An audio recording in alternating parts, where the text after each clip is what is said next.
You could hear them breathing fast, then slower, then slow.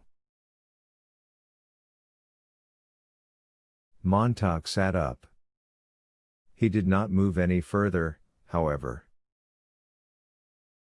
The other men did likewise. The sun was touching the black horizon with a faint red tip. The air was cold and smelled of a coming rain. Silently, Granger arose, felt his arms and legs, swearing incessantly under his breath, tears dripping from his face.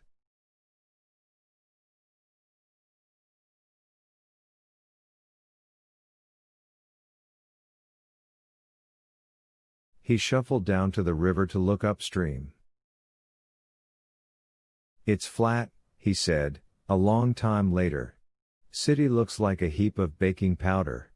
It's gone." And a long time after that. "I wonder how many knew it was coming?"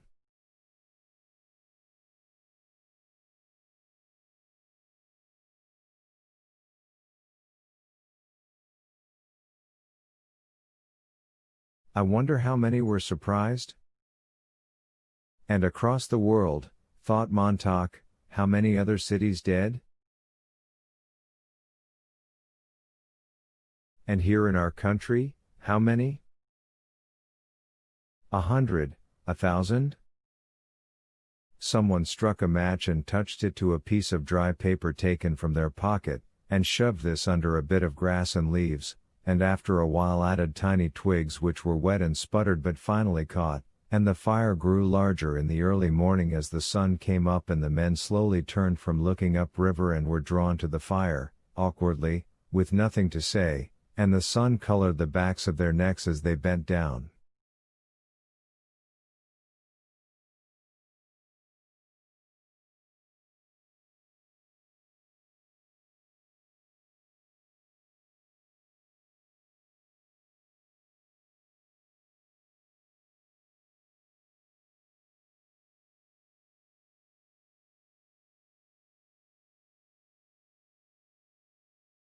Granger unfolded an oilskin with some bacon in it.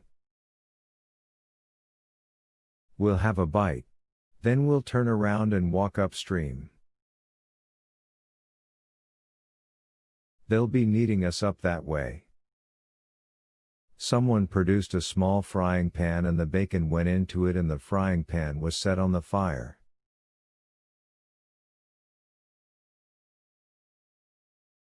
After a moment the bacon began to flutter and dance in the pan and the sputter of it filled the morning air with its aroma.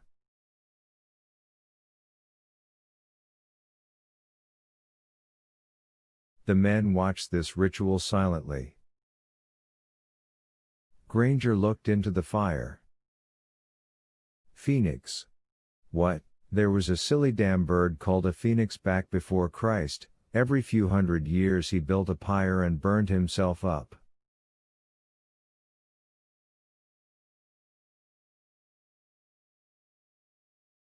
He must have been first cousin to man.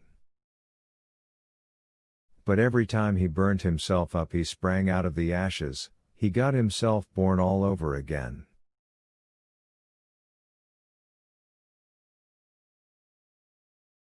And it looks like we're doing the same thing, over and over, but we've got one damn thing the phoenix never had.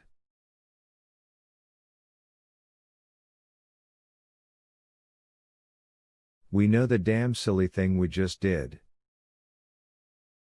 We know all the damn silly things we've done for 1,000 years, and as long as we know that and always have it around where we can see it, someday we'll stop making the goddamn funeral pyres and jumping into the middle of them.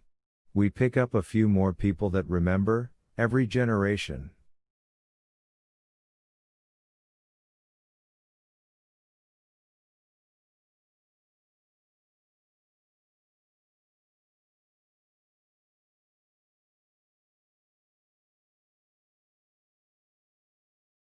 He took the pan off the fire and let the bacon cool and they ate it, slowly, thoughtfully.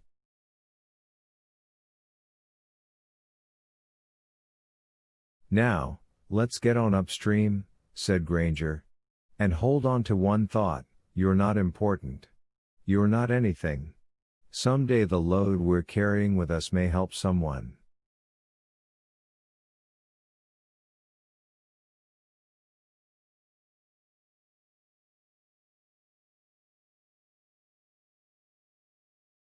But even when we had the books on hand, a long time ago, we didn't use what we got out of them.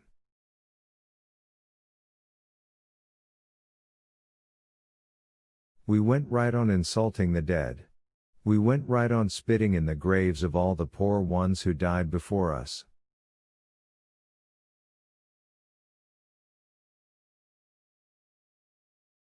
We're going to meet a lot of lonely people in the next week and the next month and the next year.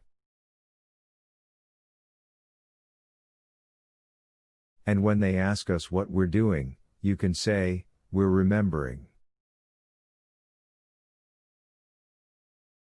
That's where we'll win out in the long run. And someday we'll remember so much that we'll build the biggest goddamn steam shovel in history and dig the biggest grave of all time and shove war in and cover it up.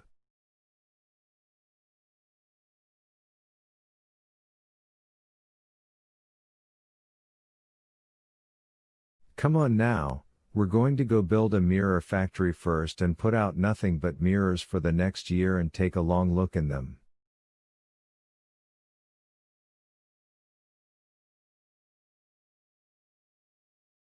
They finished eating and put out the fire. The day was brightening all about them as if a pink lamp had been given more wick. In the trees, the birds that had flown away now came back and settled down. Montauk began walking and after a moment found that the others had fallen in behind him, going north.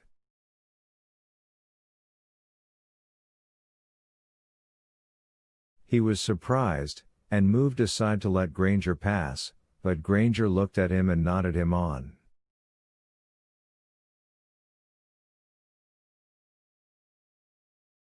Montauk went ahead.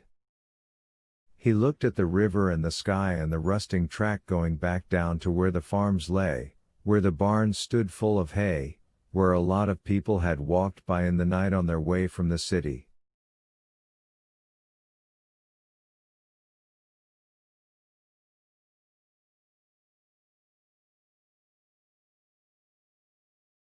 Later, in a month or 6 months, and certainly not more than a year, he would walk along here again, alone, and keep right on going until he caught up with the people.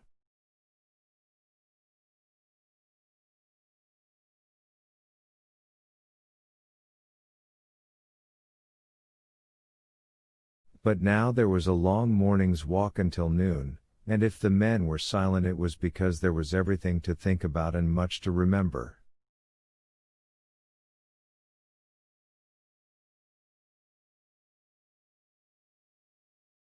Perhaps later in the morning, when the sun was up and had warmed them, they would begin to talk, or just say the things they remembered, to be sure they were there, to be absolutely certain that things were safe in them.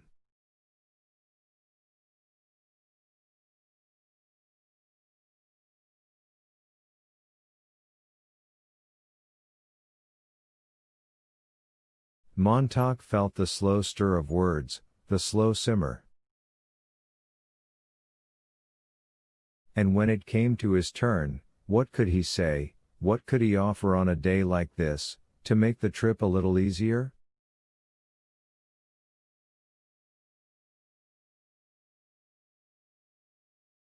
To everything there is a season. Yes. A time to break down, and a time to build up. Yes. A time to keep silence and a time to speak. Yes, all that. But what else? What else? Something, something.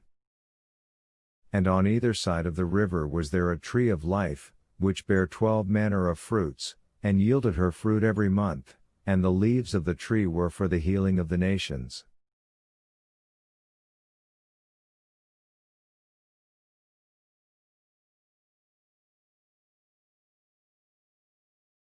Yes, thought Montauk, that's the one I'll save for noon. For noon. When we reach the city. The end.